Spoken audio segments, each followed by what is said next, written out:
Nowadays, most speeches are about success, motivation, or how to stop procrastinating. And don't get me wrong, these things are important. But today, I like to talk about something that's just as important, maybe even more, but yet barely anybody talks about openly: money.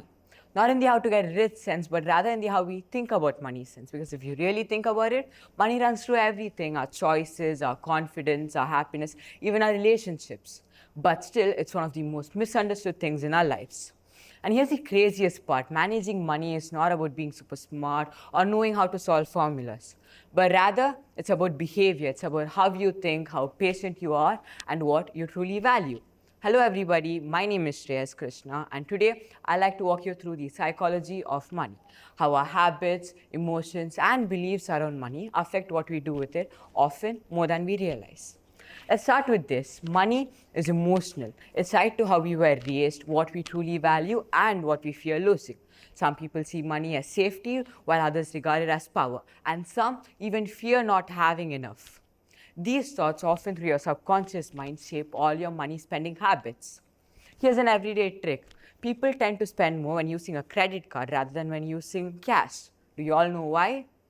Well, because swiping a card does not feel like losing money at all. It's a psychological trick, and unless we're aware of it, we keep falling into patterns like this, which hurts us financially on the long run. And here's where it gets worse. Many of us were never actually taught how money works. That's called financial literacy, and it's a huge problem. Schools prepare us for tests, but rarely ever for taxes. They tell us to get good grades, but never on how to build a good credit. So when we get our first paycheck or our first credit card, we don't know what to do. And we learn by making expensive mistakes. So how do we solve this? Well, it all starts with awareness. But you don't have to become financial experts overnight, obviously, but you do need to understand yourself better. And the best way to do that is by asking yourself questions. Apart from that, you can also try out these steps like tracking your spending, using a journal, watching creators who teach money in simple ways, learning how interest works, and obviously save a little. Even if it's just a small amount, trust me, it'll be a difference.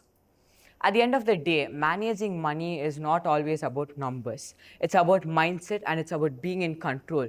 So when we change the way we look at money and the way we think because of money, we change the way we use it. Thank you.